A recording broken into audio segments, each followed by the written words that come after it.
2023 with Mr. Bill Shockley coming through our museum to tell us stories about the past. My name is William Shockley and I've worked for Taylor and Messick for 21 years in the time between 1959 and 79.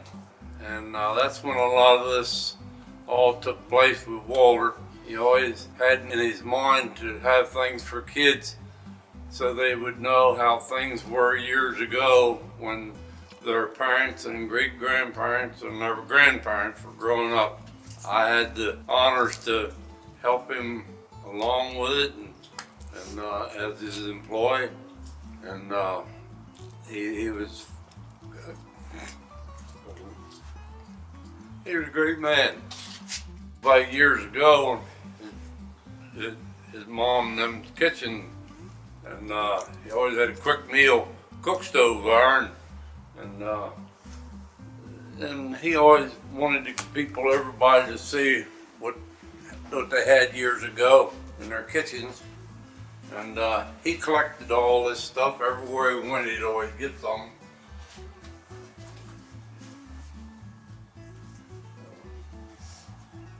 About anything that you find in a kitchen is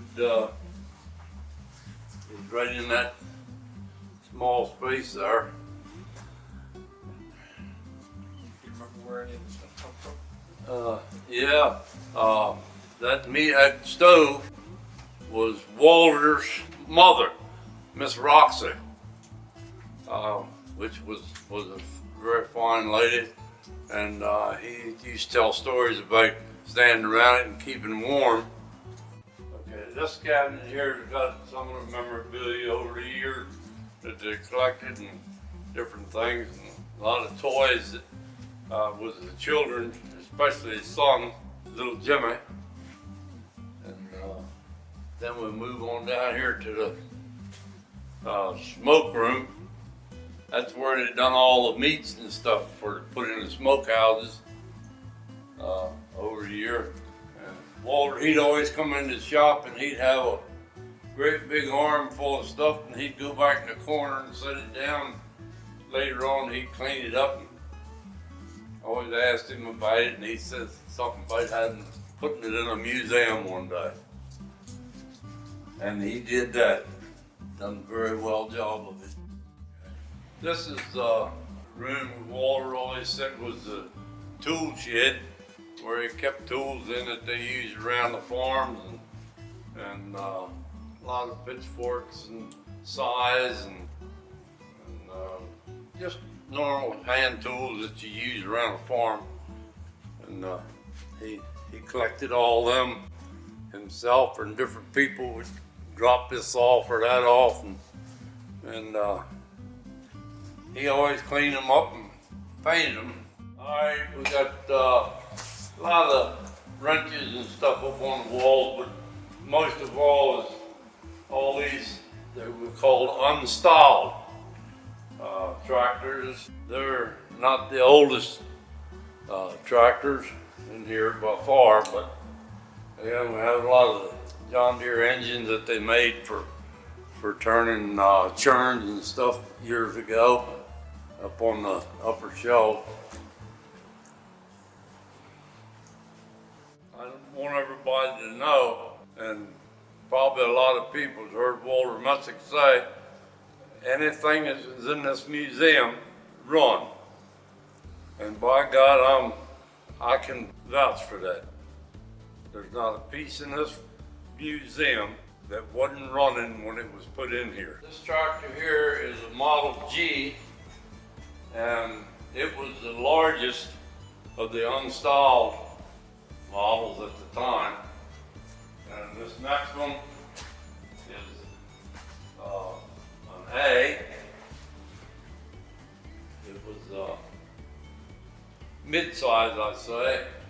This was a small, the Model B. I believe this is a Novo engine here. This is the Model H. It was a pretty famous tractor because the pulley turned backwards from all the rest of the tractors, and a lot of the farmers that were dairy farmers like to use these to fill silos. And that's the unstyled tractor. But this tractor here is an 816. It was a pretty famous tractor, but it was known as a killer because of the radiator setting back close to the operator. That was the third international.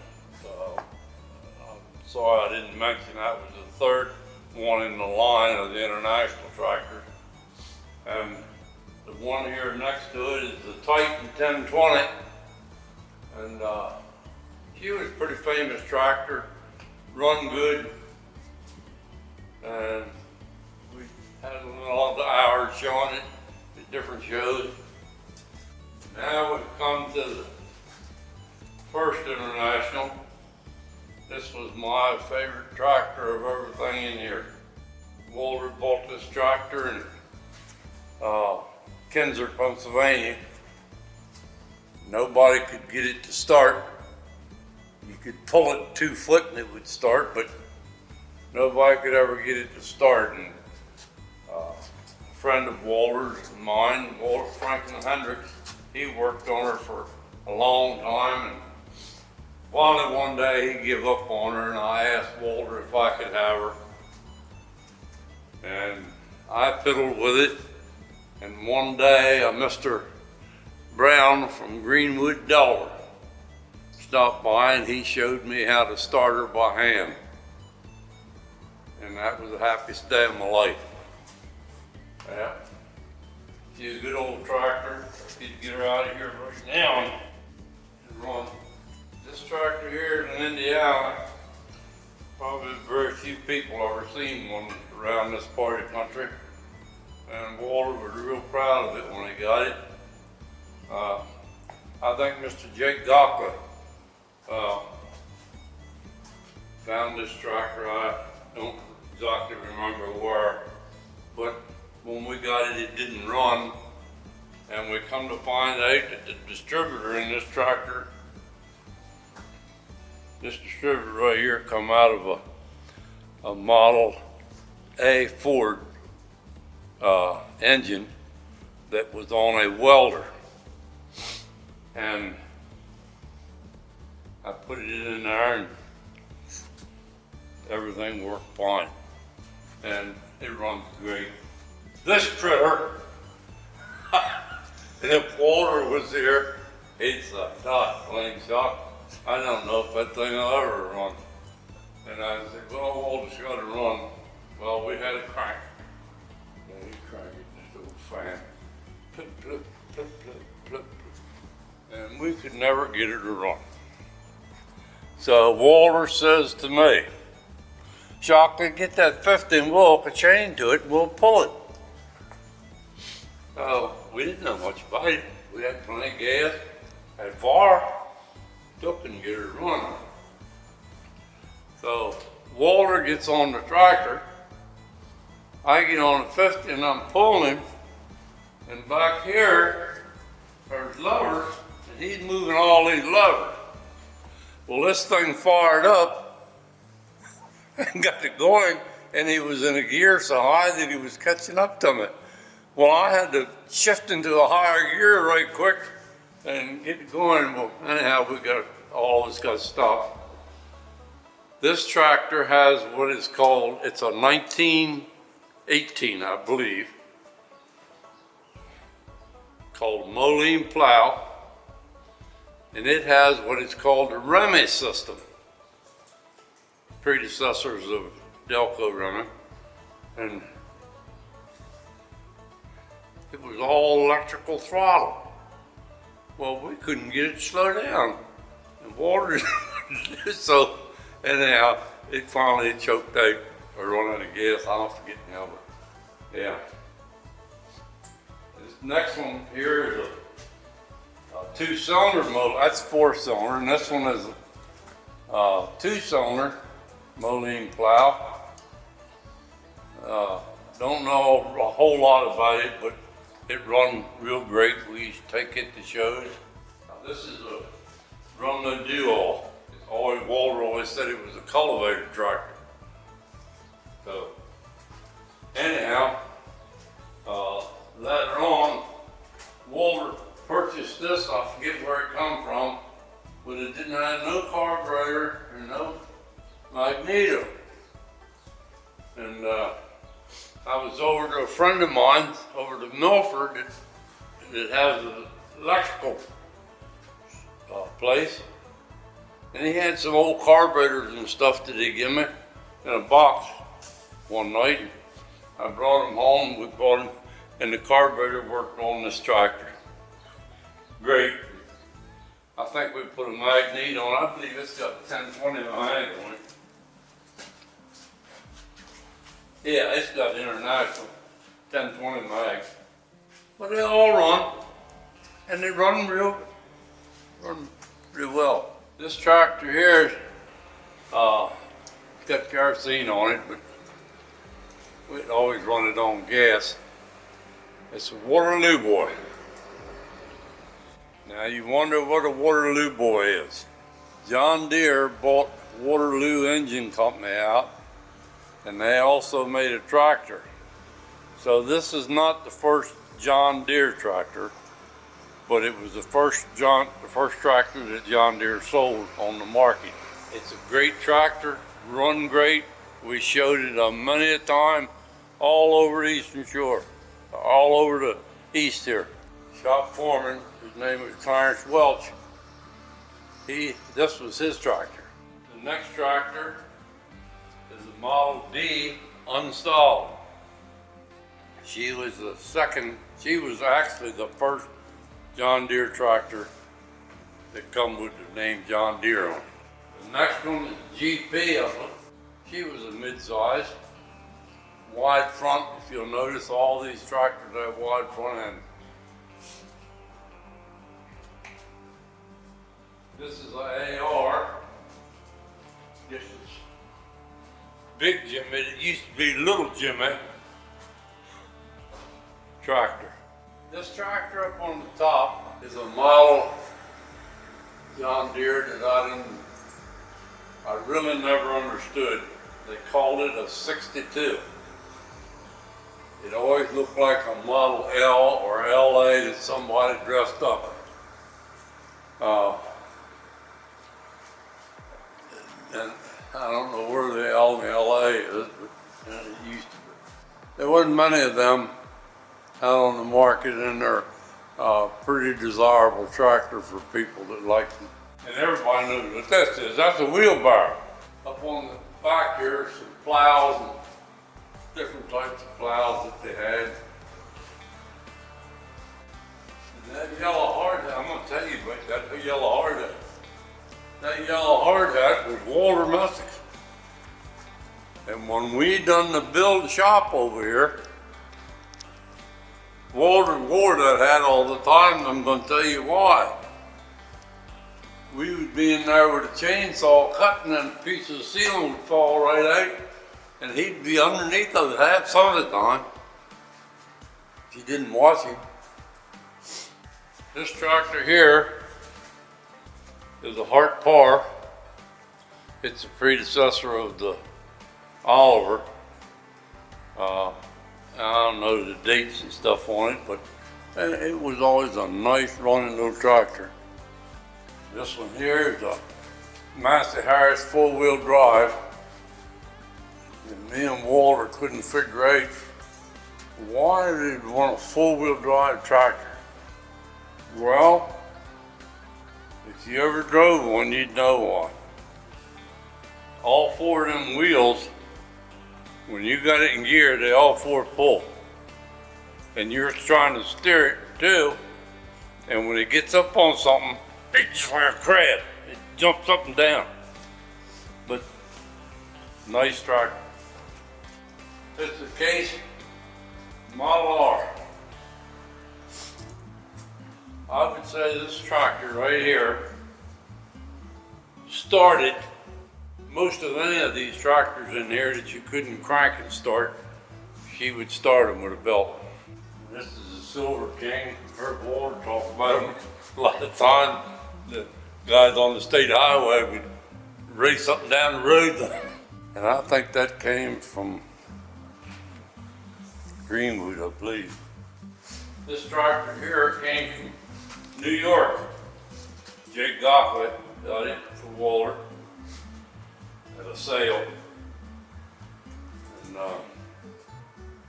we never really used a winch or anything, but all the stuff works on all these tractors. That's an English Ford, son. Next one, old Blue Boy. I think the latter years they call them majors, but this is the old, and they were blue. And this is an old Fordson. Walter and my father-in-law used to say when they were younger, had one of these, said they'd crank it until the water would boil in the radiator before it started. Yeah. God's mercy. I want to tell you, we had a lot of fun. A lot of guys that over the years with these tractors, and it's really a shame. It's nice that they're in the museum, but it's really a shame because they're beautiful to see running and working. They were doing the racetrack out to the fairground for the Camp Barnes race that night. Said, ain't got time to talk right now, but why don't you get up on here, ride around with us to help us spread this calcium. I didn't know what they're talking about. So we go on the back of this shredder, and the guy's going around over the pickup flying, not very fast, but it felt like he's flying. And we're trying to open these bags and dump calcium in for the race. I know Walter Messick, I know Walter's wife Marie, all the kids, Dorothy, Marianne, Jim. I know Walter's mom and dad, Mr. Charlie. He was the greatest guy you ever wanted to know. He'd come in the shop and he'd always say to me, Chuck, are we going on a service call today? And I'd say, I don't know, Charlie. He said, Walter might not want you. He says, don't you worry about Walter, I'll take care of him. Well, and Miss Roxy was the finest lady that you ever want to meet. And Marie's mom and dad, Mr. Sim Bullock and Lizzie, two more fine people. You had to know how to get along with them, but they were fine. They all had, and they had a bunch of great kids. They got a grandkid. Tractor here is a pretty famous John Deere tractor. It's called a B. Linderman, BL in other words. But Linderman, that's the type of tracks that was put on it. And some farmers used them, and some people that done timber, but they were a real versatile tractor. And some was construction. And yeah, but they were an ideal tractor for you could have it around the place, do anything with it. Yeah. And this tractor here, I believe, comes from Greenwood, Delaware. The man's name was Smith. He had a body shop. And I was in an accident one time, carried my car to get it fixed, and I happened to see it parked in the back. And I said something to him. He said, yeah, I'd sell it. So when I got home, I come to Walter, told Walter, I said, man, it's a pretty little tractor. So we went down there and Walter bought it. And, yeah, this is a local tractor. This tractor here, I think, comes from J.G. Townsend. That baby really, she is a special tractor. She runs like a brand new singer-songwriter. Here's my girl, Model R, first decent John Deere made.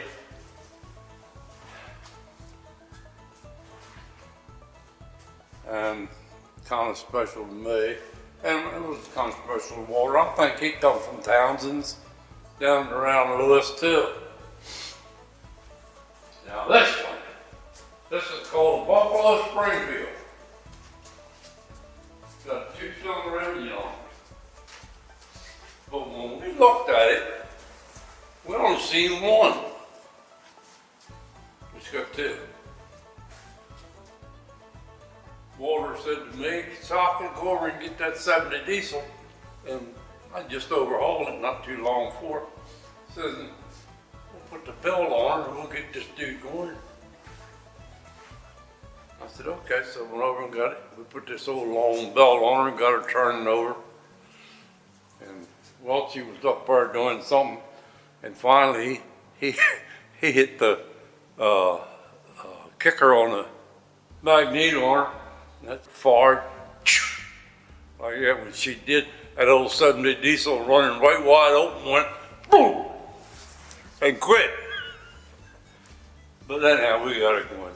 But it's a 2-cylinder. She only runs on one, she's idling. Then when you speed her up to roll, she goes 2-cylinder. Yeah, those cylinders back here. Then he's in there.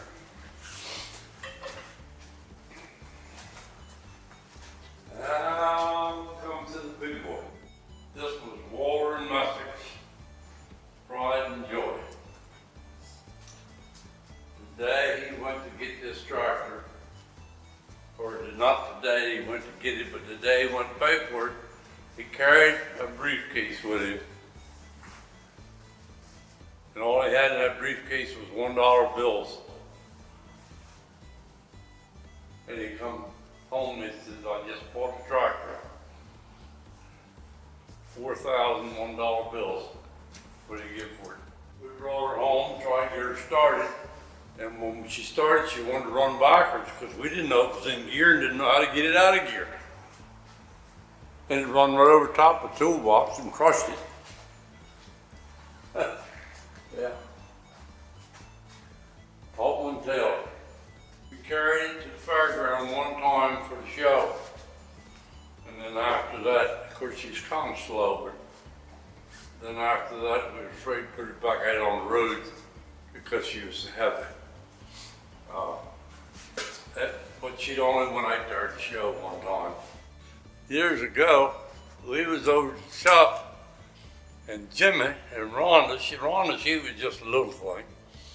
But Jimmy, he would come over, he'd be working on something, and he'd get you tools, and he'd hide them down behind the wheel of the tractor or whatever, you know. Always something to agitate you. So we threatened him, told him we were going to put you in the trash can. So anyhow, one day he was out there and he hid something.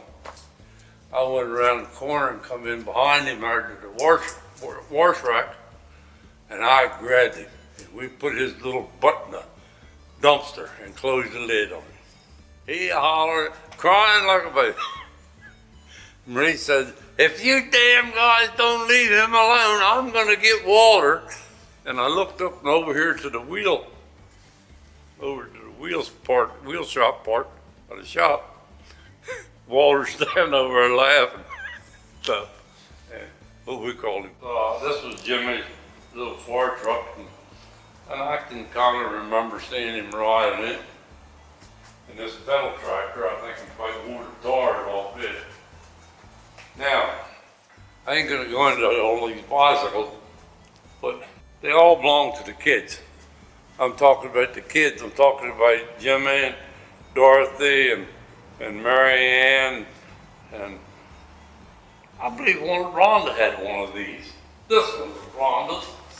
Yeah, but that's fast, you know. Yeah. But I don't remember who these were unless it was Jimmy's. Might have been Jimmy's. Over the years, Walter and Marie were real great people in the Lions Club, and they participated in it and done things. If somebody needed help, Walter would be there with bells on, and Marie. Walter took a liking to collecting pins from the Lions Club. And he's got a lot of pins. Later years I got into it through him and Eddie Taylor, and yeah. And I collected them too, but Walter's got pins from everywhere. But these boards right here came from Harrington Lumber Yard in town, and it was a tree that had grown into a building, and when the wind would move it, it would make like a rattling, like metal scraping. So they got me to take it down. Walter saved some of the wood. I think the Bishop boy sold it up. A lot of these pictures here are things and demonstrations, and like plowing demonstrations, and new models and generations of the John Deere equipment and everything, and different stuff that Walter was associated with showing, over the year. And a lot of them were pictures of things that took place. There used to be one right here. I believe it was of Walter and Ray standing by an old pickup, 28 Chevrolet, I believe. This here is what is called a groundhog thresher. You had a little platform you stood up on, and you fed like wheat or rye or barley or something like that into it, and it was more or less of a small crop thresher, not like the big ones that they use steam engines on and stuff. And you'd run it with a gas engine, or you could run it with a tractor too. And this here is I guess they call them buckboard. And these things back here, Walter, he'd be painting one red, one black, one green. That's an old hay, lift with hay up in the barn. Wow, cultivator stuff.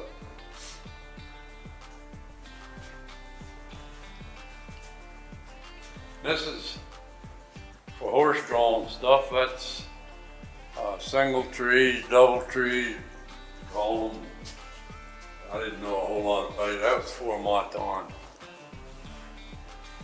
And, this here is a riding cultivator. I think you pulled it like behind a tractor. Somebody sat on it, operated it.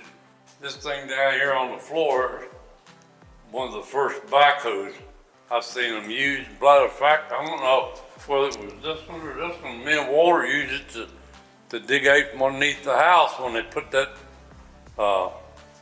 had done some work on the basement down there to the house. And we'd hook a chain onto it and pull it back in there and then pull it out, dug some stuff out, dirt out. And these are all seats that used to be on all kinds of tractors and pieces of equipment and stuff, and some of them got letters in them, numbers and different stuff, and they collected over the years. This was an old World War I munitions wagon. I don't know where Walter ever got that, but it's a pretty nice piece. We moved this thing here around many a time, and I'm often wondered if it's ever been deactivated or not. But if it ain't hurt nobody so far. So, yeah, I believe that's off an old Navy ship. I think this here was like years ago, leather played a big thing in farming and stuff. And they used it to make different stuff with leather and punch holes, grind stuff, washing machine.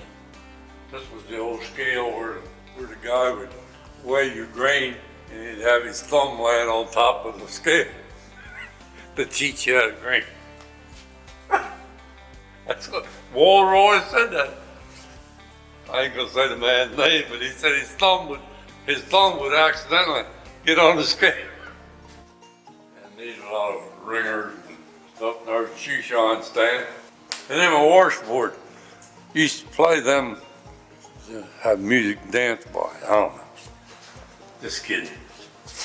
And but Walter collected all these for Marie, and Marie helped him in the process of cleaning them up and stuff like that. She really wasn't into it like Walter was, but believe it or not, years ago, Walter said he used to have to get in one of them and get a bath. This here is something to do with creamer and separator. These are the barrel, they used to call them nail cakes. Nails would come in them. That's a sheller. This one here is a sheller. This is international here, I think. That's a, I don't know what that is. Another sheller.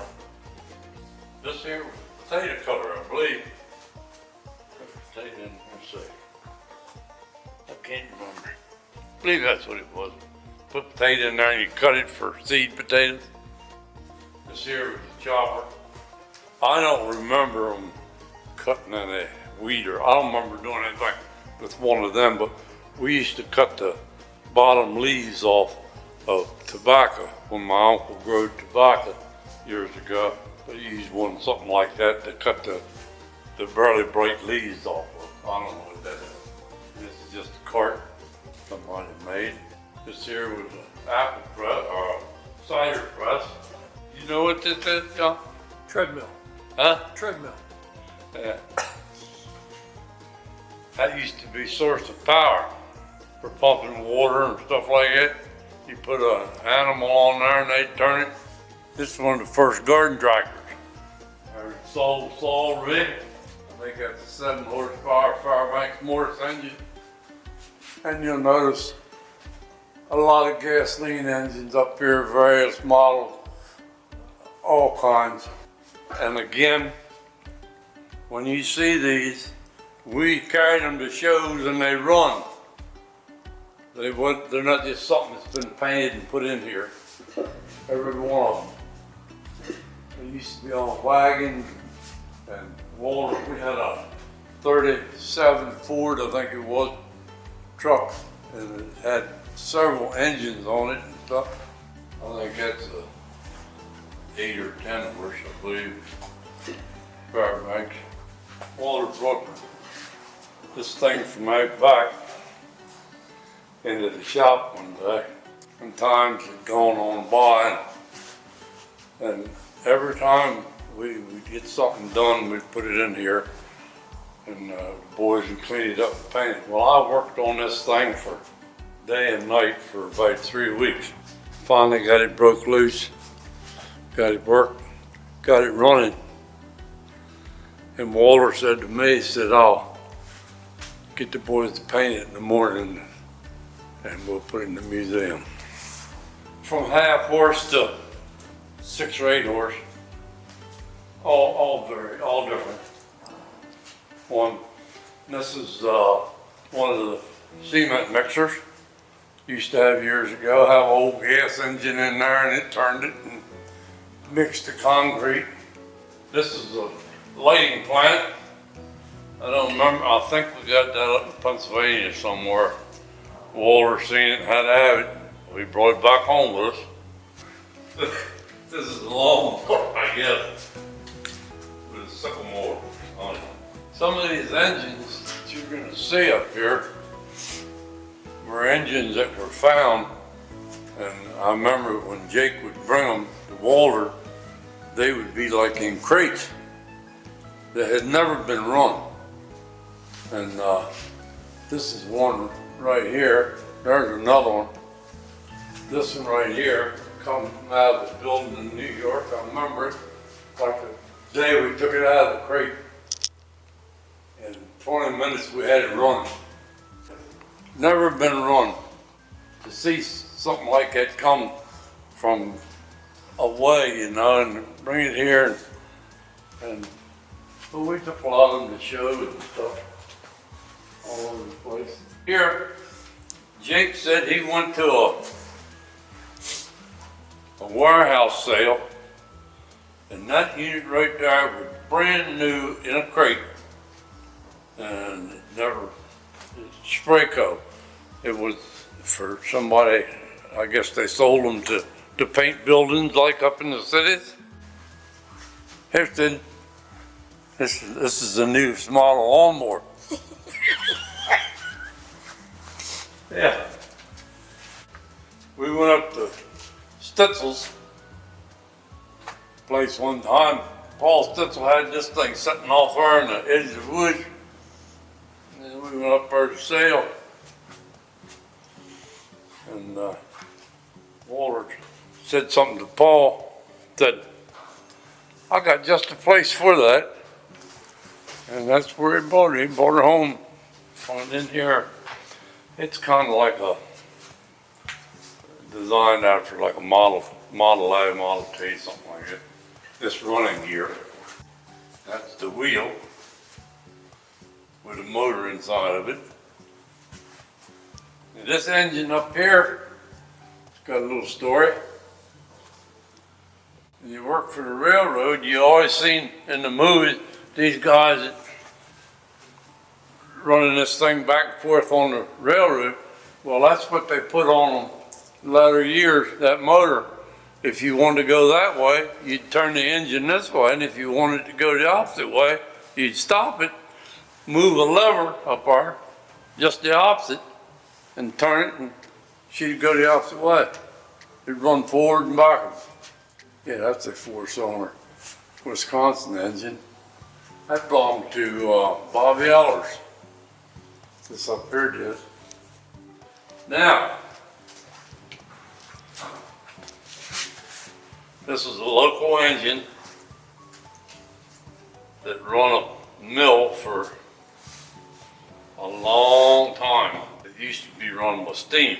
Tom Minner's basket mill, the Maston's Corner. Jack Shortman out there, they had the sale, and the guy said, we got this thing here, and it was back there in these trees, and the trees were all growed up all in and around through this. It looks like a D, but it's not. It's what is called a W stationary engine, and that thing runs like a top. Now it vibrates a lot because it's supposed to be on a solid foundation, but boy, she got a lot of power. When I started it up, I said I'll put some water in her. I pulled this cap off. Pull that cap off, and I dumped this water in. When I did, it looked like the fountain of youth. Water come from everywhere. Well, I went in and got a whole box of Lumaseal, mixed it in hot water, and I dumped another bucket full in there with that in it, and it all quit. Walter says, that's good, let it run for a little while. But that's a local engine that was at a factory right out here at the edge of town. This here's another military cart, I think. And this was a fire apparatus. Walter was real big in fire companies. Tank. All the old guys were. There's the old water wagon. We hauled that thing right to the fairground. Walter said, don't forget the water wagon. And we'd carry that dude all the way to the fairground, behind the tractor, bring it all the way back, never put a drop of water in it. This was a drag car, horse drawn. This is a reaper made by International, and they cut wheat, and these things would come around, they would sweep it right like that, and it would drop. And they'd put a band, put a string around it, and they'd tie it, a shock of wheat. You've heard that before. And they'd stand them up and get them, 8 or 10 of them in a shock. So when you come by with a thresher, you could throw them in. The reason why this is in here, Walter always said, they weren't really a tractor, but they was to do anything you wanted to do, a wagon. Go out and get a load of wood with something or work with one of these. But what this was a Model A with a truxel. It's called a truxel. Rear in it, which turned it into somewhat of a tractor. And you could work ground and stuff with it if you wanted, but you never had to wait like a tractor had. A lot of farmers had them years ago. This little city right here was made by a good friend of Walter's, Jack Short. He was Jack Short's father-in-law. And J.U. could make any kind of little, if it was real, he could make it like little tiny like that. We never used this as a winch. I don't know if it ever had a cable put on it, but yeah. But there's an engine there that would run just like a Singer sewing machine. Novo. They were good old faithful engines. A little bit of gas and a little bit of oil in the water and they would run forever. This was just a wagon of some sort. But this here was what is this? Lancaster County. This was a work wagon. And that she was built heavy. This is the rest of here was a potato digger. Look at that engine. I guarantee you in 20 minutes you have it running. Oh, I gotta tell you about this little cart here, or this wouldn't be a complete story. Years ago, when Jimmy was just a little guy, see, Jimmy Sr. was a little guy, he had a horse, or a donkey, and his name was Buck. Buck used to pull that little cart with Jimmy and Marie on it. Here's one, the old type mowers like the pull sickle mower, and it was John Deere. That's a nice piece. And believe it or not, years ago, when in the shop, the farmer would bring these in, and we'd pull them out and change the knives on them, the blades and all that stuff. Grease the gearbox, and then they'd take it and do their cutting or just a little Van Brunt planter. You're getting into the new stuff now, boy, when you get into this planter. All John Deere books of everything that they made, all them books always said, and John Deere stands behind this 100%, except this. You know what this is? It's the manure spread.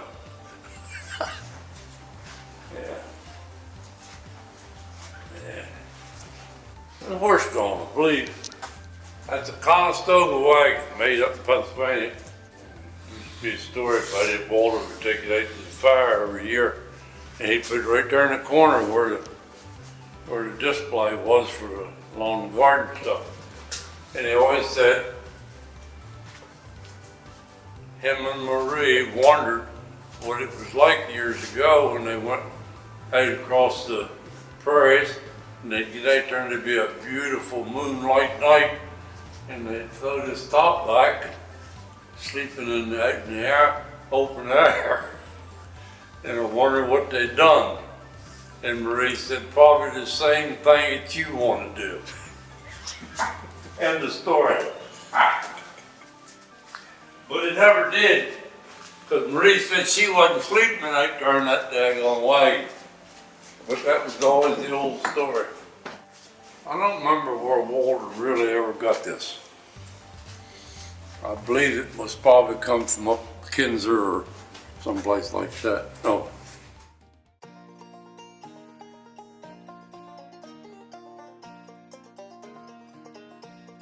We're going to talk now a little bit about some special things that Walter had. Like, Walter loved to collect hats. If you'll notice, all along the edges of the upper walls here, you'll see hats that Walter collected over the years. There may be some duplicates in here, but most of them are, each one is a hat or something different that somebody has either gave to Walter or Walter had picked up somewhere along the line. And he has one here that I would say is probably one of the oldest hats that he's got, was WAFL Waffle radio station. He had that hat for a lot of years.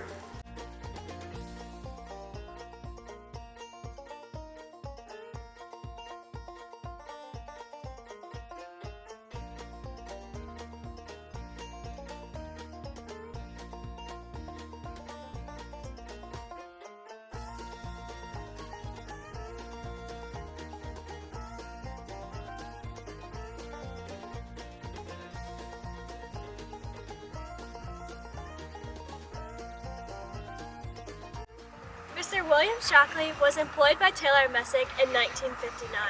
He was a key aspect in placing each piece of equipment that you see in our museum, alongside of my great-grandfather, Walter Messick. We'd like to thank him today for coming in and giving us a tour and telling stories about each piece of equipment that sits in our museum. We'd also like to invite you to like our Facebook page, Messick's Agricultural Museum, for more content and openings. Thank you.